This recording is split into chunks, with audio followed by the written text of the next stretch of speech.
ನರಸೀಪುರದ ಕಬಿನಿ ಹೊಳೆ ಏನು ನದಿಗೆ ಮುಳುಗಿ ಇವತ್ತು ಪ್ರತಿಭಟನೆ ಮಾಡ್ತಾ ಇದ್ದೀವಿ.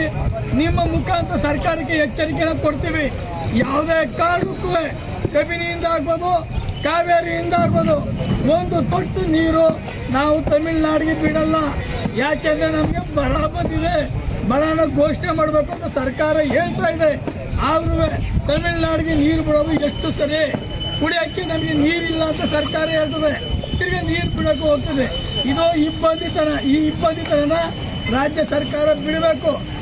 ನಮಗೆ ಏನು ಜಾನುವಾರುಗಳಿಗೆ, ಕೆರೆ ಕಟ್ಟೆಗಳಿಗೆ ಚಾನಲ್ ಕಾಲುವೆ ಮುಖಾಂತರ ಕನಿಷ್ಠ 5 ಕಟ್ಟು ನೀರು ಪದ್ಧತಿಯಲ್ಲಿ ನೀರು ಬಿಡಬೇಕು ಅಂತ ನಾವು ಒತ್ತಾಯನ ಮಾಡ್ತಾ ಇದ್ದೀವಿ.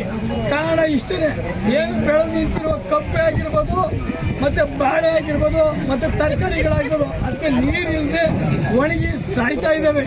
ಅದಕ್ಕೆ ಕನಿಷ್ಠ 5 ನೀರು ಕಟ್ಟು ನೀರು ಪದ್ಧತಿಯಲ್ಲಿ ನೀರಾವರಿ ಇಲಾಖೆ ಬಿಡಬೇಕು.